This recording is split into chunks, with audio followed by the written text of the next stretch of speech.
Hello friends, मैं हूं सुनील कुमार पांडे और आप सभी का कॉन्सेप्ट टेक रियल लर्निंग में स्वागत है। Today we are going to talk about circuit, resistance and light. In fact, we are going to understand the functioning of this kind of bulb you must have seen, which we call incandescent light bulb.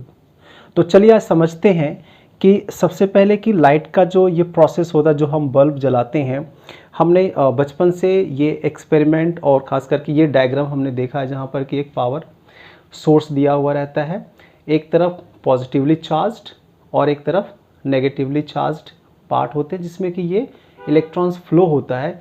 यहाँ resistance होता है और resistance इतना heat पैदा करता है कि वो ग्लो करता है। अगर आप इसमें कहीं भी सर्किट को ब्रेक कर देते हैं तो ये ऑफ हो जाता है और इस सर्किट को हम ऑन ऑफ करने का एक स्विच भी लगा सकते हैं जो कि कनेक्टेड होने पर ये ग्लो करता है, नहीं तो ये ग्लो नहीं करता है।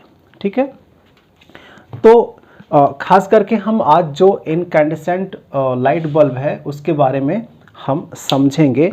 बट जो बेसिक बात है वो यही है कि जब एक तरफ से इलेक्ट्रॉन्स का फ्लो होता है और जब उसे रिटर्निंग पाथ मिल जाता है, तब इस बीच में जो यहाँ पर एक वायर है, स्पेशल वायर है जो रेजिस्ट करता है, रोकता है इलेक्ट्रॉन्स के फ्लो को, और इसी रेजिस्टेंस की वजह से इसमें हीट जनरेट होता है। इतना हीट जनरेट होता है कि वो ग्लो करने लगता है। ये प्रैक्टिकल आप लोगों ने किया होगा, जैसे कि मैं एक यहाँ पर पावर सोर्स ले रहा हूँ, मेरे पास एक वायर भी है सर्किट पूरा करने के लिए, एक मैं इसे नीचे लगाता हूँ, दूसरे को बल्ब के साथ लगाता हूँ और जो अभी भी सर्किट पूरा नहीं हुआ है जब तक कि मैं इसको यहाँ से कनेक्ट ना कर दूँ। ये कनेक्ट करते ही मैं नीचे से कनेक्ट कर चुका हूँ, इसको एक पोर्शन यहाँ से जा रहा है और दूसरा इसके नीचे इस वाले पोर्शन से जाएगा, तो ये ग्लो करेगा। आप देखिए, ये देखिए ग्लो कर रहा है।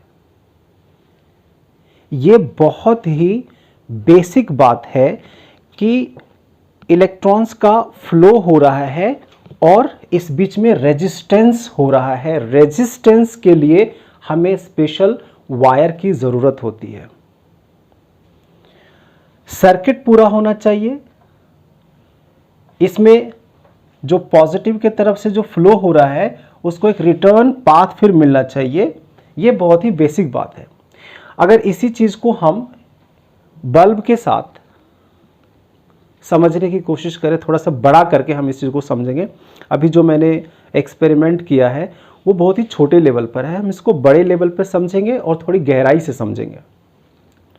ओके, तो मैंने कहा कि आप देखिए यहाँ पर मैंने बिजली का खंभा ये बना दिया है। ठीक है, यहाँ से ये पॉजिटिव, जिसको हम लोकल लैंग्वेज में गरम कहते हैं, और ये नीचे से ये ठंडा, ये फेज है, ये न्यूट्रल है। मतलब इसमें से ये लाइव वायर है, पॉजिटिव जा रहा है, और ये कहीं कहीं इसको अर्थिंग भी बोलते हैं। ठीक है, तो ये दो चीज़ों, एक तरफ से ये फ्लो होना और ये देखिए ये बल्ब के अंदर गया और यहाँ पर ये रेजिस्टेंस हो रहा है।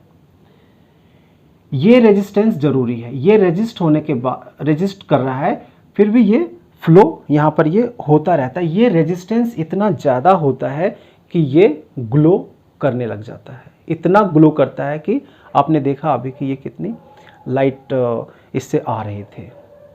ठीक है, तो अब इसको हम प्रैक्टिकली करके देखते हैं कि आखिर वो जो रेजिस्टेंस है वो कैसा रेजिस्टेंस है, वो होता कैसे, रेजिस्ट करता कैसे है, और ये कितना ये ग्लो करता है। इस बात को हम बेहतर तरीके से समझेंगे। इसके पहले मैं आपसे क्वेश्चन पूछ लूं जरा। अगर मेरे पास दो रास्ते हैं, एक देखिए बिल्कुल सकरी सी है और दूसरा आप देखिए थोड़ी सी चौड़ी है, इन दोनों में से अगर कुछ लोग या क्राउड कोई गुजरना चाहे या चींटियां गुजरना चाहे अचानक से बहुत सारे एक साथ, तो बताइए किस में रेजिस्टेंस ज़्यादा होगा और किस में कंपैरेटिवली कम रेजिस्टेंस होगा। ऑफ कोर्स ये जो पतली गली है जिसमें सड़क कम चौड़ी है उसमें बहुत ज़्यादा धक्का मुक्की होगा, फ्रिक्शन होगा, टकराव होगा, कोलिजन होगा, यहां पर रेजिस्टेंस ज़्यादा होगा। एक बेसिक बात है जिसको कि हम इनकैंडेसेंट लाइट बल्ब के साथ जोड़ करके देखेंगे। फ्रेंड्स, अगर मैं आपसे पूछूं कि ये जो तीनों मेरे हाथ में मेटल है, ये भी इलेक्ट्रिसिटी को रेजिस्ट करता है, ये भी रेजिस्ट करता है और ये भी, लेकिन मैं अगर आपसे पूछूं कि सबसे ज़्यादा रेजिस्ट कौन सा करेगा, 1, 2 या 3, इनमें से ये फर्स्ट वन, सेकेंड वन और द थर्ड वन, आपको क्या लगता है? ठीक है, तो हम चलते हैं सीधे प्रैक्टिकल की तरफ।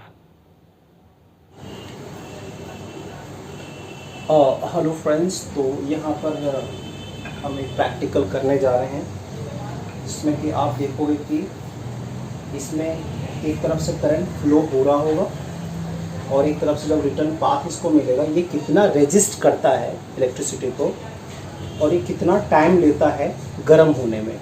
ठीक है, कोई मेटल गर्म होता है पहले, फिर जा कर के वो इतना हीट हो जाता है कि वो रेड हो जाए और उससे लाइट एमिट होने लगे।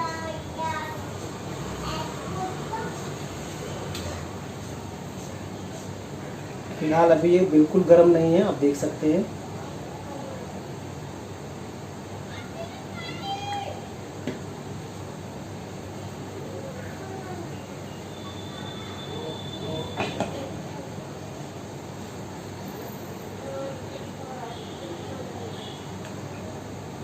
चूँकि इलेक्ट्रिसिटी को पास होने से ये रेजिस्ट करेगा और रेजिस्ट होने की वजह से, रेजिस्टेंस की वजह से ये गर्म होगा।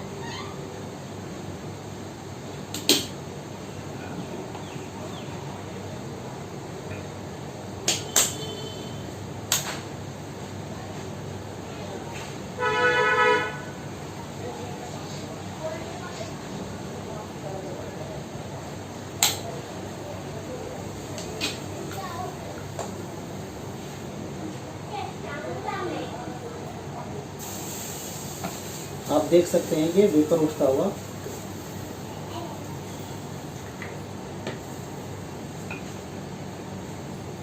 आपने देखा कि 5 से 7 सेकेंड में इतने इलेक्ट्रिसिटी कंज्यूम करने के बाद ये सिर्फ गर्म हो पाया। काफ़ी इलेक्ट्रिसिटी इससे होकर के निकल जा रही है और ये सिर्फ गर्म ही हो पा रहा है। बहुत टाइम लगाएगा इतना रेड होने में, इतना लाल और हीट होने में कि ये लाइट भी एमिट करे, लाइट भी दे। तो इसको हम अभी साइड रखते हैं। अब हम एक और वायर लेते हैं जो कि शायद जल्दी गर्म हो। यहाँ पर हम नाइक्रोम की वायर ले रहे हैं। देखते हैं ये कितना टाइम लगाता है रेड होने में या हीट होने में। ये प्रैक्टिकल्स आप प्लीज घर पे बिल्कुल ना दोहराएं।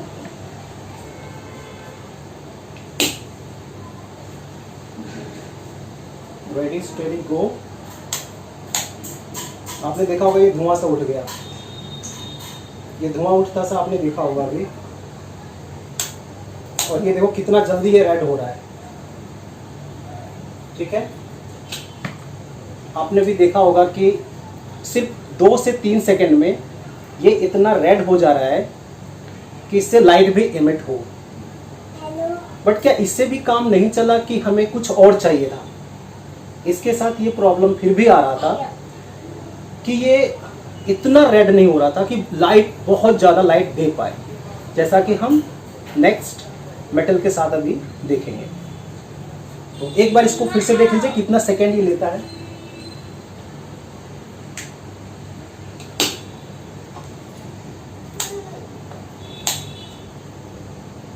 तो इसको हम मान के चलते हैं 2 सेकेंड्स। ठीक है, 2 सेकेंड्स।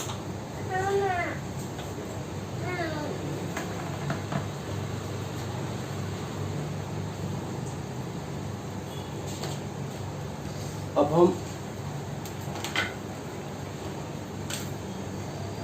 चूंकि ये थोड़ा गर्म है, इसको हैंडल करना मुश्किल होता है और मेरे पास चीज़ें थोड़ी सी कम पड़ जाती हैं कि मैं अच्छे तरीके से एक्सपेरिमेंट कर पाऊँ और आप लोगों को दिखा पाऊँ इनफैक्ट। तो अब मैं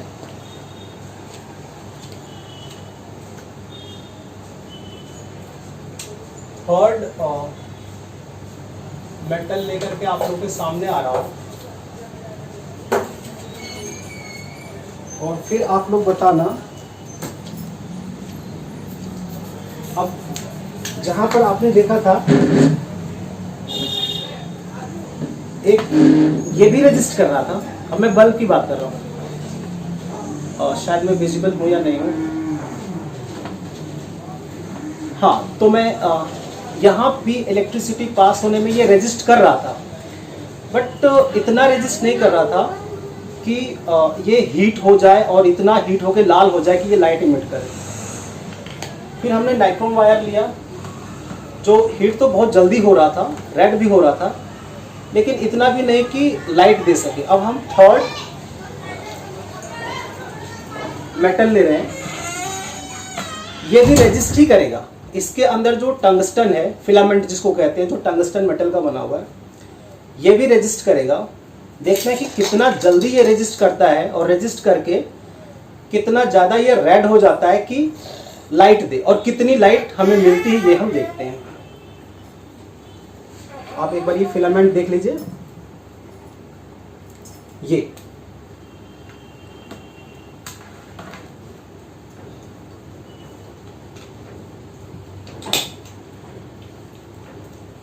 मेरे हाथ में बल्ब। आप टाइम काउंट करिएगा कंपेयर करने के लिए टंगस्टन के साथ। So here we go, 1 2 3। Hi, okay, once more. हाँ, ये देखिए, तो ये बहुत ज्यादा रेजिस्ट कर रहा है, इसका मतलब, और इतना रेजिस्ट कर रहा है कि इतनी लाइट हमें मिल रही है। और दूसरी बात कि इतना रेजिस्ट करने के बाद, इतना हीट होने के बावजूद भी ये मेल्ट नहीं हो रहा है। ये भी एक नोट करने वाली बात है। तो आगे और हम इन बातों को समझते हैं, चलते हैं थियोरेटिकल पार्ट पे। ओके,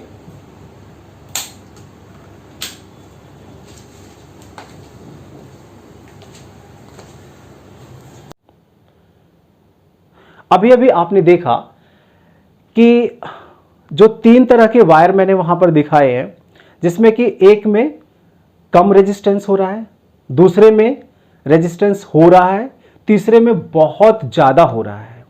और आपने देखा होगा जो बात मैंने थियोरी में बताई थी कि अगर वायर पतली है तो उसमें रेजिस्टेंस ज़्यादा हो रहा है। तीनों में कंपैरिजन हमने किया हुआ था। और आप अगर सावधानी से इस फिलामेंट को देखते हैं तो आपको पता चलेगा कि बहुत ही पतली है, और ये बल्ब इतनी आसानी से भी नहीं बना।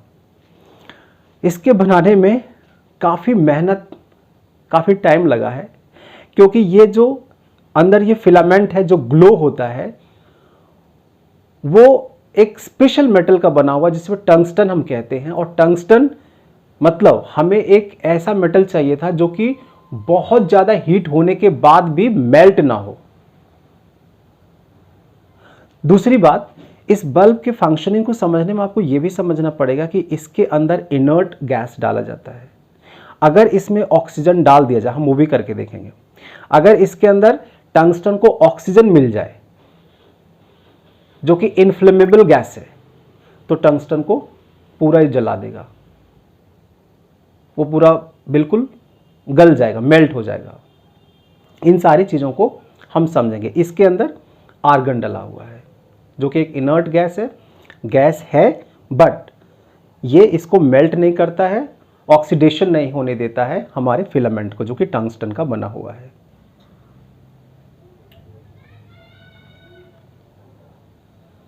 ये देख सकते हैं। अब इसको थोड़ा और करीब से समझने के लिए इसको तोड़ते हैं हम। तो चलिए तोड़ते हैं साइंस का इस्तेमाल करके।